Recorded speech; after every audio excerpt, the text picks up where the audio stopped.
하나님 앞에라는 말씀의 제목을 가지고 함께 은혜를 나누고자 합니다.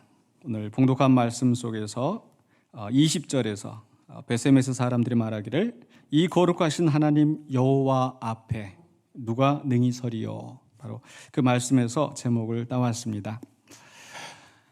사실 이제 대면 예배가 시작이 다시 재개되었습니다. 대면 예배라는 것은 글자 그대로 얼굴과 얼굴을 맞대고 함께 모여서 예배하는 것인데, 물론 이제 다른 사람들은 신앙인이 아닌 사람들은 사람과 사람의 얼굴을 맞대는 걸 생각하겠지만은 신앙인의 입장에서는 또 하나님과 대면하여 보는 그런 상황들을 생각할 것 같습니다. 어떤 사람들은 이야기하기를 우리가 예배는 대면 예배해야 된다. 근데 사실 우리가 꼭 그 성전에 교회에 나와서 예배당에 나와서 예배해야만이 하나님과 대면하는 것은 아니죠. 하나님은 어디서나 계시기 때문에. 근데 이제 그렇게 말씀하시는 분들이 있는데 그게 아주 틀린 말은 아닌 것 같아요. 근데 그 얘기를 하자는 게 아니고, 사실 우리가 하나님 앞에 대면하여 하나님 앞에 서서 예배한다라고 했었을 때, 만약에 실제로 하나님이 물리적으로 우리 눈으로 볼 수 있고 귀로 들을 수 있게 하나님이 이 자리에 계신다면, 여러분 예배하실 때 어떤 심정이실까요? 야, 하나님 와 있으니까 정말 좋다 이러실지, 아니면은 두렵고 떨릴지. 아마 두렵고 떨릴 것 같습니다. 사실 여러분 대표 기도 해보신 분들은 아마 그 심정을 아실 거예요. 혼자 기도하는 것은 큰 어려움이 없지만 대표 기도한다고 앞에 나와서 하다 보면 많은 사람들 앞에 서야 되기 때문에 떨려서 말도 제대로 안 나오고 이런 상황이 되는 거죠. 근데 하물며 우리가 그냥 사람들 앞에서 기도하는 것이 아니라 내가 정말 하나님 앞에서 대면하여서 내가 기도를 한다면 어떤 마음일까요? 결코 쉽지는 않을 것 같습니다. 어떤 면에서 생각해 본다면은 직접 우리가 하나님을 느낄 수 없기 때문에, 눈으로 볼 수 없기 때문에, 귀로 들을 수 없기 때문에 좀 더 느긋하게 하나님께 예배하고 있는 것은 아닌지. 그러나 분명히 우리가 믿는 것은 우리가 하나님이 이 자리에 물리적으로 아니 계신다 할지라도 영적으로 또 실제하시고 우리와 함께 계시는 줄로 믿습니다. 그렇기 때문에 우리가 이제 어떤 마음으로 하나님 앞에서 예배하는 자가 되어야 될지, 즉 대면하는 것이 중요한 것이 아니라 그 대면할 때에 어떤 마음으로 어떤 자세로 하나님 앞에 예배해야 되는가, 거기에 대해서 생각해 보고자 합니다. 오늘 말씀의 배경은 이러합니다. 이제 4장에서 이스라엘과 블레셋이 전쟁이 일어났습니다. 그 전쟁이 일어났을 때에 하나님의 언약궤를 가져왔고, 그 언약궤가 있기 때문에 이스라엘 백성은 자기들이 승리할 것이라고 생각했지만은 오히려 블레셋 사람에게 크게 패하고 많은 백성들이 죽고, 또 그리고 그 언약궤가 빼앗겼다는 소식을 듣고 이제 엘리의 집은 완전히 엘리도 죽고 그 며느리도 죽고 그런 어려운 상황에 처하게 되었습니다. 그리고 영광이 이스라엘에서 떠났다라는 탄식이 그 가운데서 나왔고, 아마 이것은 이스라엘 백성들이 모두 다 가지고 있던 그런 절망이었을 것입니다. 그리고 나서 이제 장면은 바뀌어서 5장으로 넘어가면은 이제 하나님의 언약궤가 블레셋에 빼앗겼는데, 그 블레셋에서 하나님이 패배하신 것이 아니라 오히려 하나님께서 그 다곤 신전의 그 신상을 무너뜨리시고 그 손목을 끊어버리시고, 또 그리고 그 언약궤가 있는 그 도시를 다 재난으로 덮어버리셨던 그런 일들이 일어났었습니다. 즉 이스라엘 백성은 패배하였지만은 하나님이 패배하신 것이 아니고 여전히 하나님은 승리하시고 주권자이시라는 것을 분명히 나타내셨습니다. 그리고 나서 이제 오늘 본문의 6장에 와서 이제 그 언약궤를 이스라엘 백성 가운데 다시 돌려보내게 되는 그런 상황이 펼쳐집니다. 그래서 이 언약궤를 두고 이제 세 지역이 나오는데 하나하나씩 우리가 살펴보면서 이 언약궤 앞에서, 하나님 앞에서 우리가 어떤 마음으로 서야 될지 그것을 생각해 보고자 합니다. 첫 번째는요, 6장 1절로 12절에서는요 바로 블레셋에서 일어난 상황입니다. 이 블레셋 사람들은 여호와의 궤에 대해서, 언약궤에 대해서 어떤 태도를 취하고 있었는가, 짧게 요약을 하자면 바로 여호와의 궤를 내보낸 사람들이다. 즉 하나님의 궤가 그들 가운데 있었지만은 그들은 그 궤를 감당하지 못하고 하나님의 궤를 내보낸 사람들이에요. 1절에서 바로 하나님의 괴가 블레셋 사람들의 지방에서 7달을 있었다고 그랬습니다. 아마 이 7달 동안에 바로 이 5장에 있었던 말씀처럼 그들 가운데는 재난이 또 사망이 있었을 것입니다. 그래서 이 사람들이 고통 가운데 있다가 이 언약궤를 어떻게 해야 될지, 어떻게 하면 자기들 가운데서 떠나게 할지 그걸 고민하다가 서로 미루다가 결론적으로는 다시 이스라엘로 보내는 것이 좋겠다. 아마 이렇게 된 것 같습니다. 근데 이스라엘로 보내는데 이 무서운 이 언약궤지 않습니까? 그렇기 때문에 섣불리 보내지 못하고 이 어떻게 보내야 되나 궁리하다가 이제 그들 가운데 있는 그 제사장들 또 복술자들 바로 그 이방인의 그 종교 지도자들에게 묻습니다. 그랬더니 그들의 대답이 6장 3절에 나옵니다. 그들이 이르되 이스라엘 신의 궤를 보내려거든 거저 보내지 말고 그에게 속건제를 드려야 할지니라. 그리하면 병도 낫고 그의 손을 너희에게서 옮기지 아니하는 이유도 알리라 하니.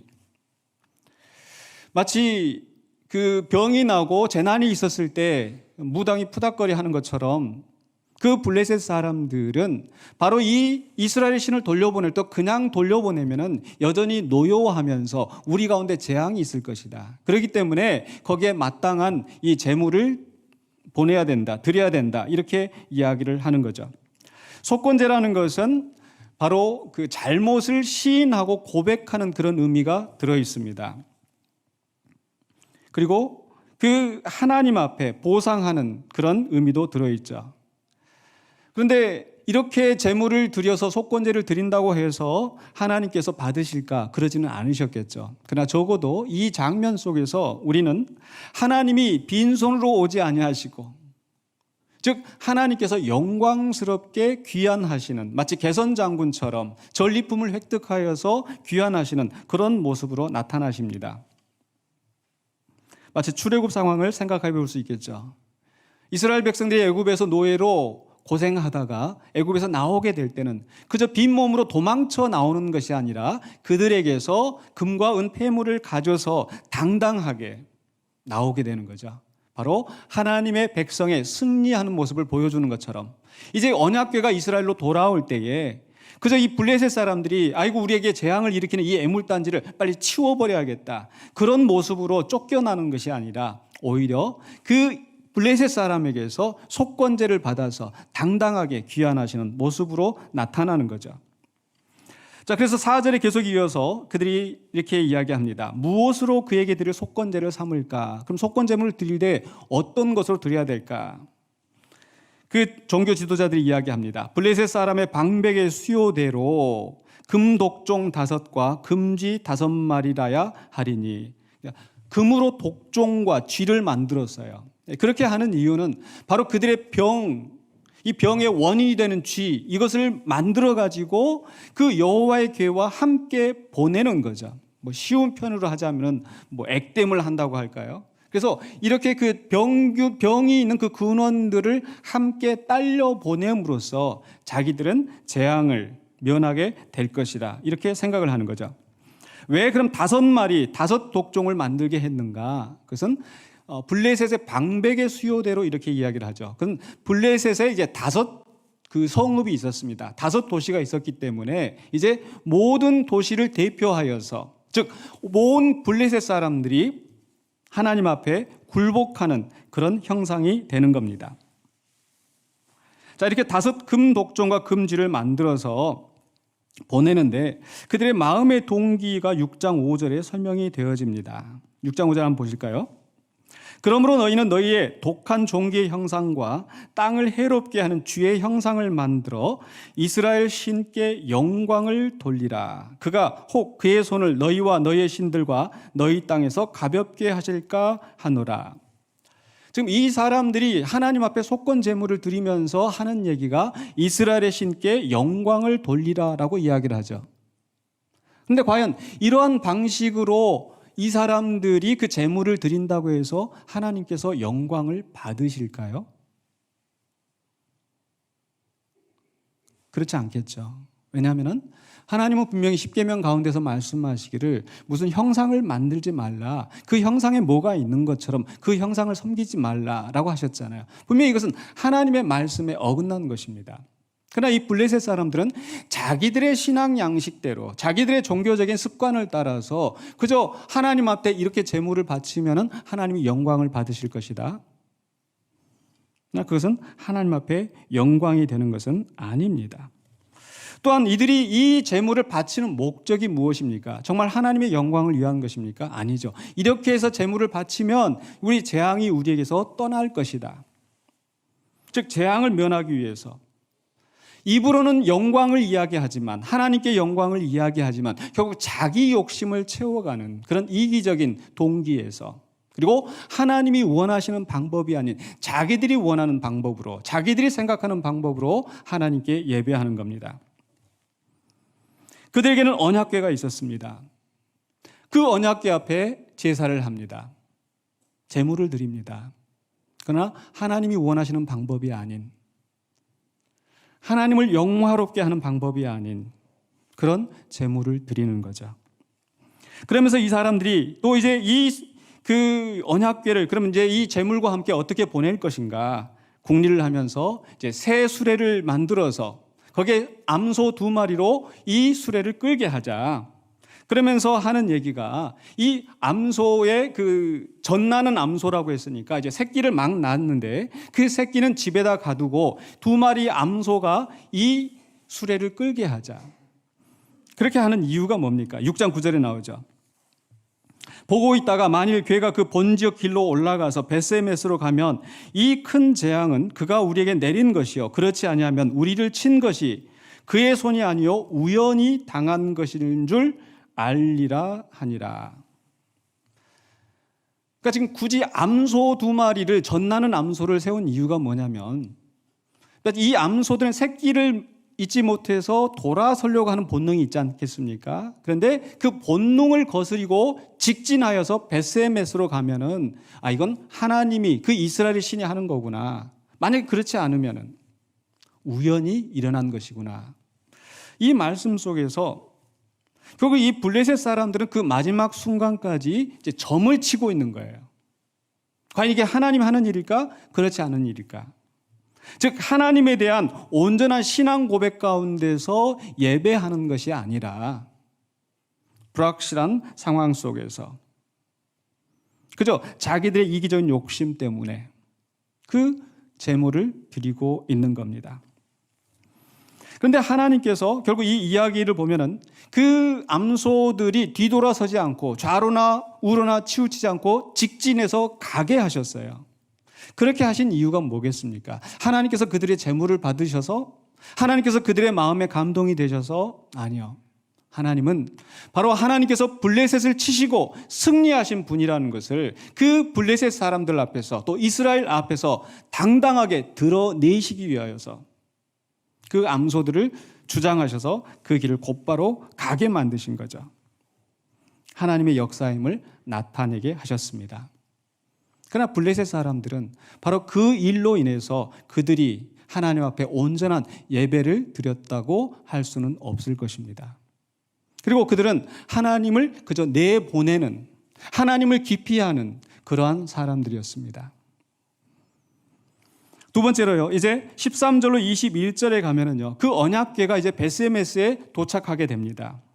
이 베세메스는 바로 이스라엘 사람들의 땅인데, 바로 이 블레셋과 경계를 하고 있는 첫 성읍인데, 이제 블레셋에서 이 언약궤가 베세메스로 들어왔습니다. 이 베세메스 사람들은 어떠했는가? 두 번째로 베세메스 사람들은요, 여호와의 궤를 맞이했다가 내보낸 사람들이에요. 이게 어떤 의미가 있을까? 보실까요? 6장 13절 보십시오. 베세메스 사람들이 골짜기에서 밀을 베다가 눈을 들어 궤를 보고 그 본 것을 기뻐하더니, 이 언약궤가 돌아오는 것을 보고 기뻐했습니다. 기뻐하지 않을 수가 없겠죠. 왜냐하면 4장에서 상황을 생각해 본다면은 그 언약궤가 하나님의 임재하심을 상징하고 하나님이 그들 가운데 있기 때문에 그들에게 승리를 주고 복을 준다고 믿어서 그 언약궤를 전쟁 때까지 가지고 나갔는데 그 언약궤를 빼앗겼잖아요. 하나님의 영광이 이스라엘에서 떠났다고 탄식했잖아요. 그런데 그 언약궤가 이제 자기들 가운데 다시 돌아오게 된 거예요. 얼마나 좋겠습니까? 우리가 오랫동안 예배 드리지 못하다가 대면 예배를 드리면서 드리는 그 심정보다 훨씬 더 아마 큰 기쁨 가운데 있었을 거예요. 그래서 14절 15절을 보면 이들이 하나님의 언약궤 앞에서 제물을 드리고 예배합니다. 14절 보실까요? 수레가 베세메스 사람 여호수아의 밭 큰 돌 있는 곳에 이르러 선지라. 무리가 수레의 나무를 패고 그 암소들을 번제물로 여호와께 드리고, 그 수레를 이제 다 부숴서 그걸로 번제물을 태워드립니다. 15절입니다. 레위인은 여호와의 궤와 그 궤와 함께 있는 금봄을 담긴 상자를 내려다가 큰 돌 위에 두매 그날에 베세메스 사람들이 여호와께 번제와 다른 제사를 드리니라. 블레셋 사람들과는 다른 방식으로 제사를 드리고 큰 기쁨 가운데 그들은 예배하였습니다. 얼마나 좋았을까요? 그런데 몇 구절 넘어가지 않아서 19절에 비극적인 상황이 펼쳐집니다. 깜짝 놀랄 일이 펼쳐집니다. 베세메스 사람들이 여호와의 궤를 들여다본 까닭에 그들을 치사 5만 70명을 죽이신지라. 여호와께서 백성을 쳐서 크게 살육하셨으므로 백성이 슬피 울었더라. 여호와의 궤 앞에서 제물을 드리고 다른 제사를 드리고 예배한다고 있었는데 그 자리에서 5만 70명이 죽은 거예요. 이 5만하고 괄호가 쳐진 것은 어떤 성경 사본에는 그 5만이라는 단어가 없기 때문에. 그런데 그 밑에 크게 살육하셨다라고 하는 걸 보면은 아마 5만 70명이 맞을 가능성이 많은 것 같습니다. 5만 70명이면 사장에서 전쟁이 났을 때 맨 처음에 4천 명이 죽고 그 다음에 3만 명이 죽고 블레셋과의 전쟁에서 죽었던 사람들보다 더 많은 숫자가 하나님께서 그 백성을 살육하셨던 상황이 펼쳐지는 겁니다. 처음에 기쁨으로 언약궤를 맞이하였던 그 백성이 슬피 울게 됩니다. 이건 무엇을 우리에게 보여줍니까? 마치 하나님의 언약궤가 하나님의 임재하심이고 하나님의 복과 생명을 누리게 하는 그런 힘이 있다고 하지만, 그러나 블레셋에서는 오히려 재앙이었었고, 근데 이스라엘 땅에 왔지만 이스라엘도 예외는 아니었습니다. 하나님의 언약궤가 있다고 해서 그들이 하나님의 언약궤 앞에서 제물을 드리고 예배를 드린다고 해서 자동적으로 복을 받는 게 아니었어요. 오히려 그것 때문에 화를 입었습니다. 왜 그렇습니까? 바로 하나님 앞에 합당한 경외와 공경이 없었기 때문입니다. 오늘 말씀 속에서 보면은 그 베세메스 사람들이 여호와의 궤를 들여다본 까닭에 이렇게 이야기합니다. 이게 무슨 큰 문제가 될까? 그러니까 성경의 맥락을 살펴보면 이것은 엄청난 큰 문제입니다. 왜냐하면은 출애굽기 33장을 보시면은요, 33장 18절로 20절에 모세가 하나님 앞에 간구합니다. 주의 영광을 내게 보이소서. 그 금송아지를 만들어 놓고 백성들이 범죄하였을 때에 모세의 마음이 낙심하여서 과연 내가 이 백성을 데리고 갈 수 있을까? 이런저런 마음이 들었을 것 같아요. 그런 속에서 주의 영광을 내게 보이소서. 근데 하나님의 대답이 뭡니까? 또 이르시되 내가 내 얼굴을 보지 못하리니 나를 보고 살 자가 없으리라. 하나님을 보고 살 자가 없습니다. 왜 그렇습니까? 하나님은 거룩하신 분, 우리는 죄 많은 인간들. 그 죄 많은 인간이 하나님을 보고 하나님과 접촉을 하게 되면 하나님의 거룩함을 침해하는 것이기 때문에 우리가 함부로 하나님을 바라볼 수가 없습니다. 그래서 볼 수 없다. 그래서 결국 하나님께서 그 등을 보이신 거 아닙니까? 간접적으로. 민수기로 넘어가면은요, 이제 성막이 만들어지고 하나님의 언약궤가 만들어졌을 때 하나님께서 레위인에 대하여 이렇게 말씀하세요. 민수기 4장 19절로 20절에 그들이 바로 레위인들입니다. 지성물에 접근할 때에 그들의 생명을 보존하고 죽지 않게 하기 위하여 이같이 하라. 그들은 잠시라도 들어가서 성소를 보지 말라. 그들이 죽으리라. 민수기에서 명령하신 거예요. 하나님의 임재하심 앞에 함부로 다가갈 수 없는 거, 감히 그 눈길조차도 마주칠 수 없는 거, 이만큼 하나님은 거룩하신 분이고 감히 우리가 범접할 수 없는 그런 분이라는 겁니다. 그런데 하나님의 언약궤가 그들 가운데 들어왔다고 해서 아마 어쩌면 그들이 소문을 듣고 야, 블레셋에서 다곤 신상을 이렇게 무너뜨렸대. 블레셋에서 그 가는 지방마다 병이 나게 했대. 어쩌면 사람들은 호기심 가운데에서 모여들어서 언약궤를 봤을지도 모르겠습니다. 하나님 앞에 합당한 경외함과 공경 없이 섰던 사람들. 그 무서운 하나님 앞에 5만 70명이 살육을 당하고 그러면서 탄식하는 말이 6장 20절입니다.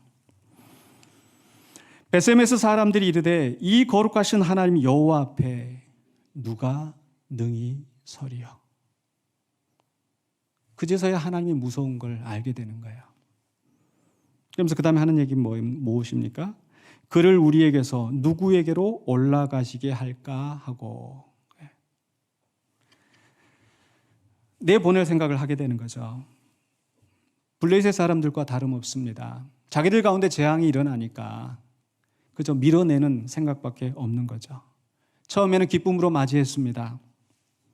그러나 재앙을 만나고 나더니 그들은 이 언약궤를 내보내려고 합니다. 마치 예수님의 비유 가운데서 씨 뿌리는 자의 비유 4가지 밭을 말씀하실 때에 돌짝밭에 떨어진 씨앗처럼 그저 신앙을 받아들일 때 기쁨으로 맞이하였다가 어려움이 생기고 나면은 또 바로 돌아서려고 하는, 신앙을 떠나려고 하는 그런 얄팍한 믿음의 상태. 이게 베세메스 사람들이 아니었던가. 그 다음에 세 번째로 이제 6장 21절로 7장 2절에서 베세메스에 이어서 기럇 여아림 사람들의 이야기로 넘어갑니다. 이 기럇 여아림 사람들은요, 여호와의 궤를 맞이한 사람들이다. 블레셋 사람들은 여호와의 궤를 내보내려고 했던 사람들. 베세메스 사람들은 맞이했는데, 기쁨으로 맞이했는데 재난을 겪고 나서 내보내려고 했던 사람들, 내보낸 사람들.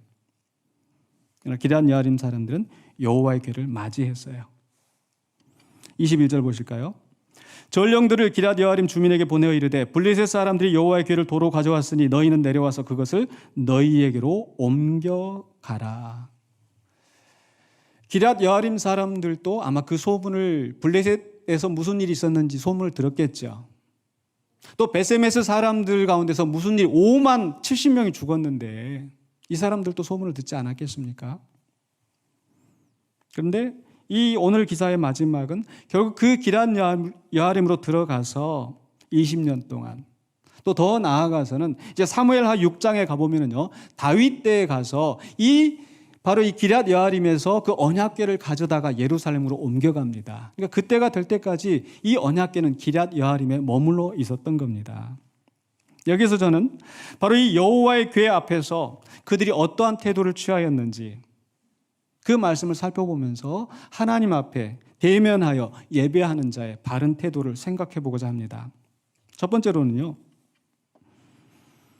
바로 이 기럇 여아림 사람들은 하나님의 궤를 받아들였죠. 바로 영접하는 마음이 있었습니다.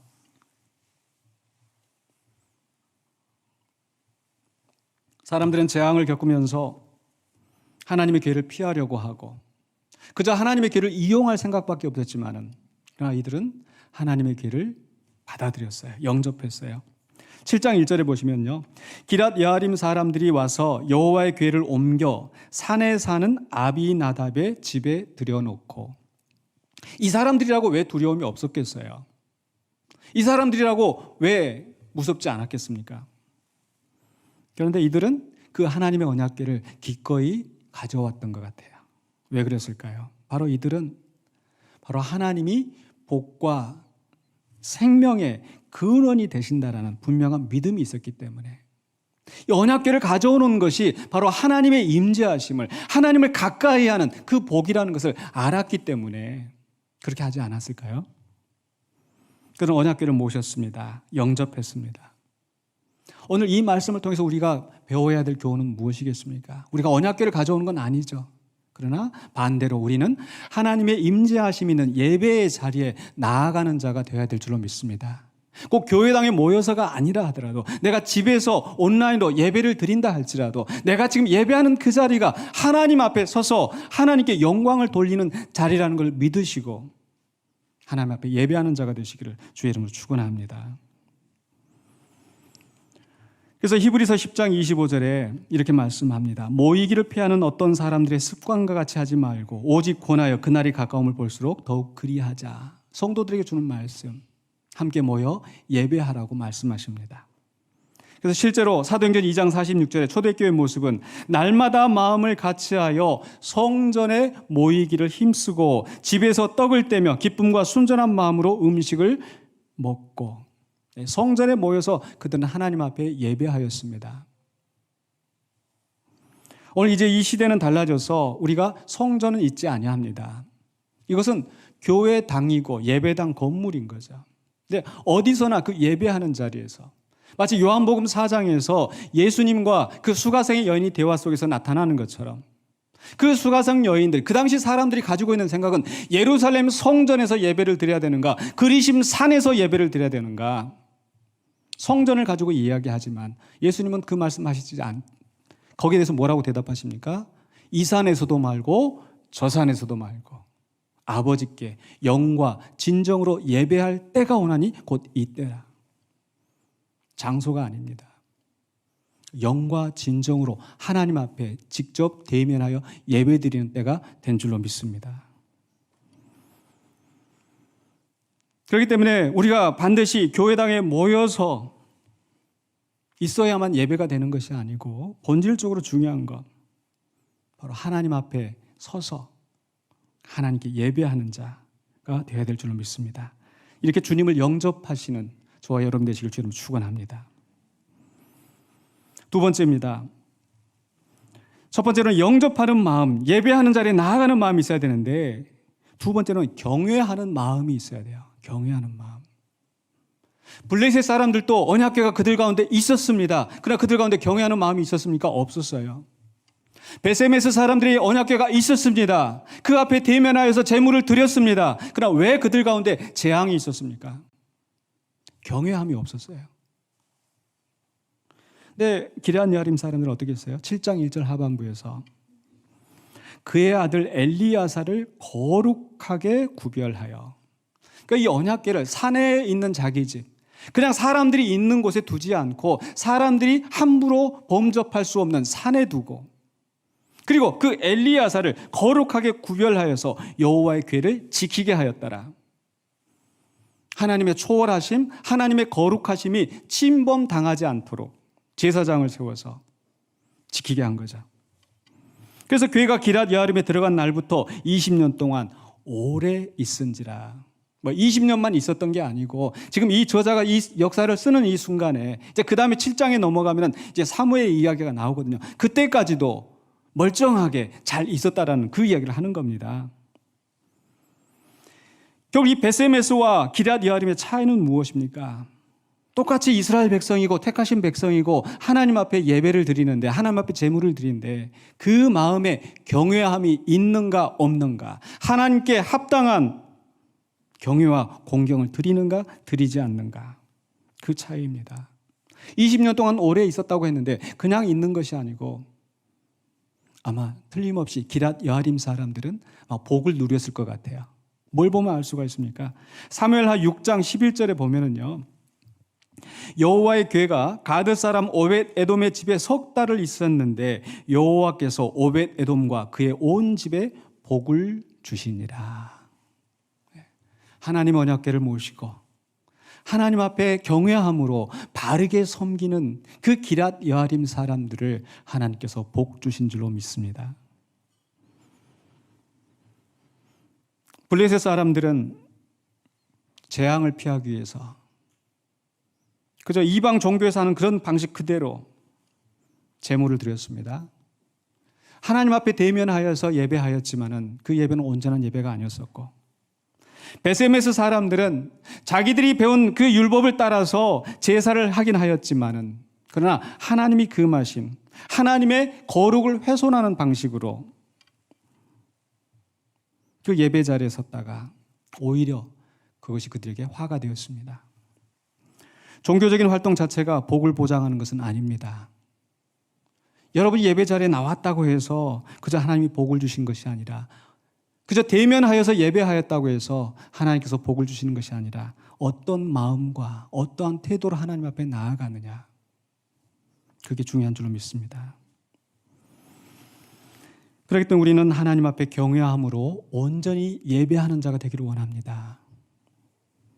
잠언 19장 23절에 분명히 말씀하십니다. 여호와를 경외하는 것은 사람으로 생명에 이르게 하는 것이라. 경외하는 자는 족하게 지내고 재앙을 당하지 아니하느니라. 그래서 이제 대면 예배가 시작이 되어서 우리가 하나님 앞에 예배할 때에 경외함으로 예배하시고 그 하나님이 주시는 신령한 복을 누리시는 저와 여러분 되시기를 축원합니다.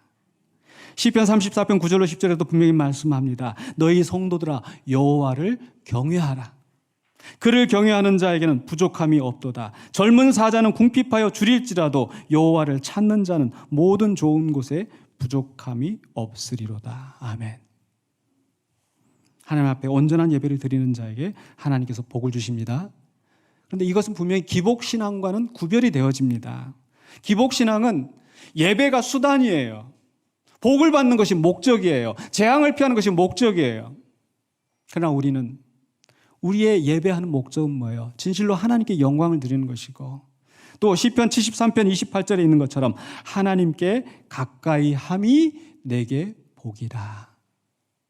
생명의 근원 되시고 복의 근원이 되신 하나님 앞에 내가 서서 이 예배하는 것 이 자체가 하나님 앞에 내게 복이 된다는 걸 믿으시기 바랍니다. 그 다음에 나머지 복은 당연히 따라오는 거예요. 그래서 마태복음 6장 33절 우리가 잘 아는 말씀. 그런즉 너희는 먼저 그의 나라와 그의 의를 구하라. 그리하면 이 모든 것을 너희에게 더하시리라. 아멘. 우리가 하나님 앞에 온전히 경외하는 마음으로 예배할 때에 하나님께서 이것을 더하실 줄로 믿습니다. 그리 아니하실지라도. 지금 당장에는 우리가 어떤 그런 눈에 보이는 복을 누리지 않는다 할지라도 하늘에 그 복을 쌓아두시고 우리에게 복을 부어주실 줄로 믿습니다. 아멘. 마지막 세 번째 마음입니다. 첫 번째는 영접하는 마음이 있어야 된다고 그랬고요. 두 번째로는요, 경외하는 마음이 있어야 된다고 그랬고요. 세 번째는요, 애통입니다. 애통하는 마음.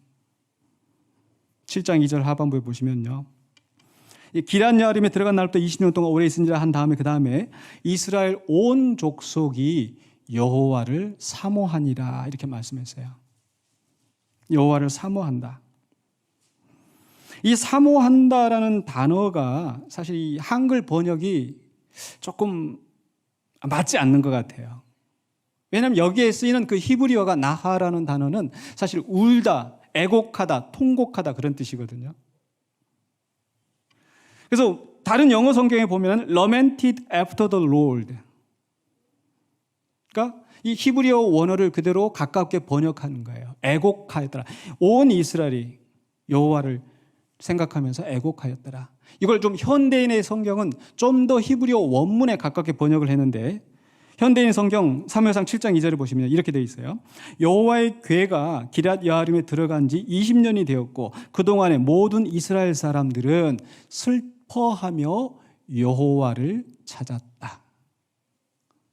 그러니까 여호와를 사모한다는 그냥 하나님 우리 옆에 있으니까 너무 좋아. 하나님 사랑합니다. 이렇게 하는 게 아니고 슬퍼하면서 하나님을 찾았다. 애통하면서 하나님을 찾았다. 그런 뜻입니다.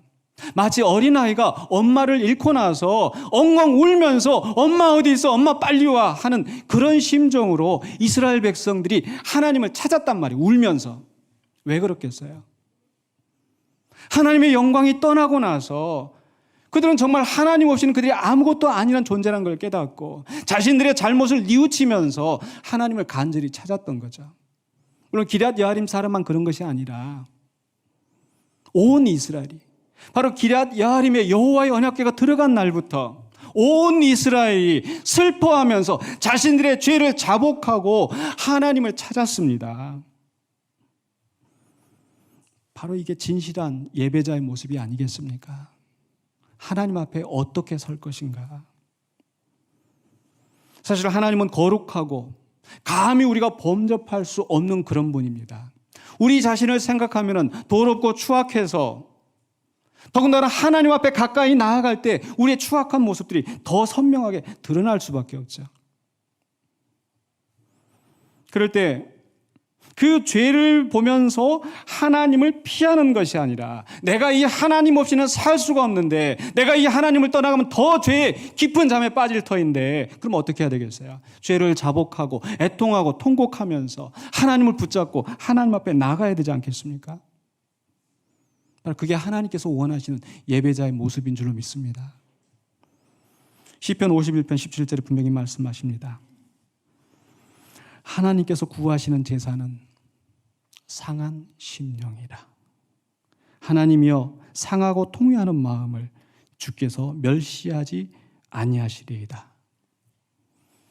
하나님이 정말 원하는 제사는 금독종, 금쥐 그런 제물도 아니고 그저 수레를 부서뜨려서 암소 2마리를 잡아서 예배한다고 제물을 드린다고 하나님 기뻐하시는 것이 아니라 상한 심령으로 나와서 하나님을 사모하고 하나님 앞 찾는 자들에게 하나님께서 멸시하지 아니하시고 붙잡아 주실 줄 믿습니다.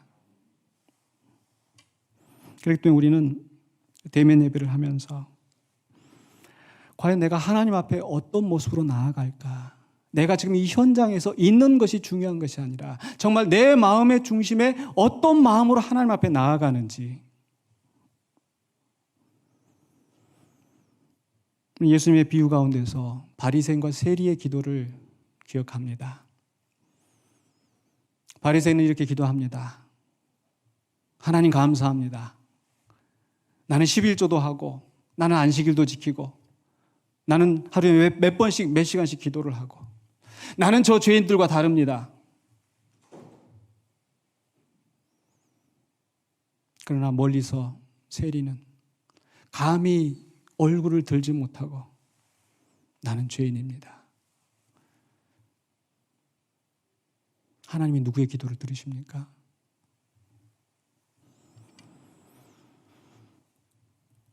여호와 앞에 누가 설까? 누가 능히 설 수 있을까? 아무도 설 수가 없습니다. 그렇다고 해서 그러면 하나님의 임재하심을 떠나는 것이 방법인가? 그렇지 않습니다. 애통하는 마음으로 하나님 앞에 나아갈 때 하나님은 우리 멸시하지 아니하시고 우리를 변화시키시고 또 우리에게 복을 주십니다. 이제 말씀을 마무리하려고 합니다. 분명히 구약 성경에서 하나님의 언약궤는 공포의 상징이었습니다. 하나님의 임재의 상징이기도 하지만 감히 쳐다볼 수도 없는, 감히 근접할 수도 없는 거리가 있었습니다. 그러나 신약시대에 와서 우리 예수님은 그 장막을, 그 벽을 헐어버리셨어요. 어떻게 해요? 히브리서 10장 19절로 20절에 그러므로 형제들아 우리가 예수의 피를 힘입어 성소에 들어갈 담력을 얻었나니. 아멘. 감히 쳐다볼 수도 없었던 그 하나님의 성소, 쳐다보기만 해도 죽었던 그 성소, 이제 하나님이 그 성소에 예수 그리스도로 말미암아 휘장을 열게 하시고 그리고 우리가 거기에 들어갈 담력을 얻게 하셨어요. 그 길은 우리를 위하여 휘장 가운데로 열어놓으신 새로운 살 길이요 휘장은 곧 그의 육체니라. 이제 그 예수 그리스도로 말미암아 그 하나님의 성소 앞에 나아갈 수 있게 하셨어요. 믿습니까? 그렇기 때문에 예수 그리스도 안에서 우리는 예배할 수 있는, 하나님을 대면하여서 예배할 수 있는 위치에 서게 되었습니다. 그렇기 때문에 우리는 어떻게 해야 될까요? 바로 기럇 여아림 사람들이 보여줬던 것처럼 영접하는 마음을 가지고 나가야 될 줄로 믿습니다. 히브리서 계속해서 10장 21절 22절 그 다음에 주는 말씀이 뭡니까? 하나님의 집 다스리는 큰 제사장이 계심에 우리가 마음의 뿌림을 받아 악한 양심으로부터 벗어나고 몸은 맑은 물로 씻음을 받았으니 같이 읽어보십시다.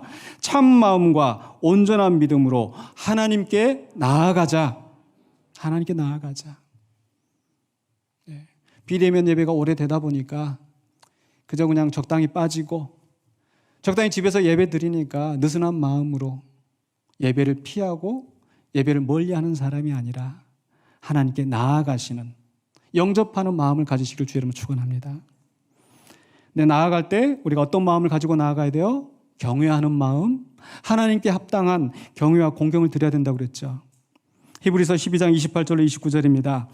그러므로 우리가 흔들리지 않는 나라를 받았은즉 은혜를 받자. 이로 말미암아 같이 읽으십시다. 경건함과 두려움으로 하나님을 기쁘시게 섬길지니 우리 하나님은 소멸하는 불이심이라. 하나님께 담대히 나아갈 담력을 얻었는데 그것으로 끝이 아니라 우리는 경건함과 두려움으로, 근데 그냥 경건함과 두려움이 어떤 슬픈 공포가 아니라 기쁘시게 하나님을 섬기는 자가 되어야 될 줄 믿습니다. 그 경외함을 하나님께 나아갈 때 하나님과 우리의 기쁜 교제가 이루어질 줄로 믿습니다. 세 번째는 어떤 마음이었다고요? 애통하는 마음. 한 주간 동안 나의 삶을 돌아보면서 하나님 앞에 범죄하였던 거, 형제에게 죄를 지었던 거, 자매에게 죄를 지었던 거, 내 가족들에게, 내 이웃들에게,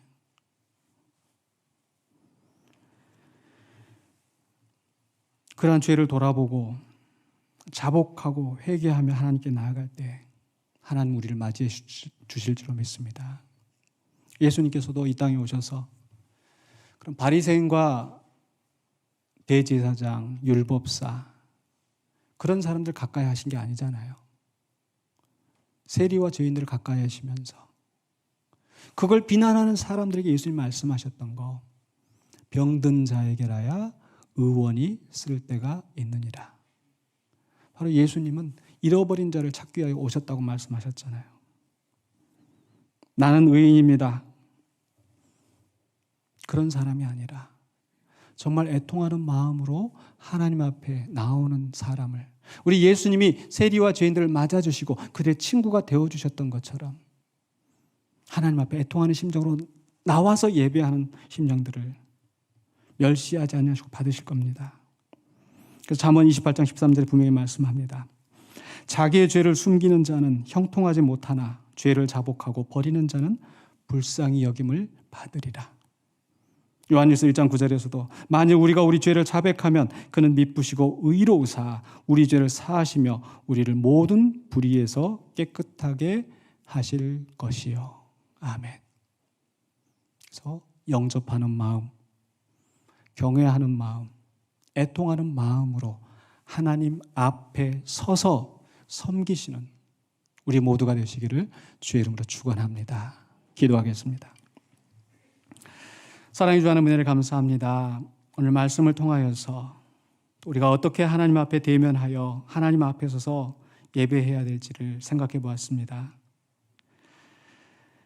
우리의 욕심을 위하여서 우리의 방식대로 하나님을 섬기는 자가 되지 않게 하여 주시고, 또 잠시 하나님을 영접했다가 조그마한 고난, 조그마한 풍파 속에서 하나님을 떠나는 자가 되지 않게 하여 주시고, 온전히 하나님을 우리 안에 모시고 하나님께 합당한 경외와 공경을 드리며 하나님 앞에 자복함으로 나아가 하나님의 사죄하시는 복을 누리고 또한 하나님 우리에게 허락하시는 신령한 복을 누리는 우리 모두가 되게 하여 주시옵소서. 예수 그리스도 이름으로 기도하옵나이다. 아멘.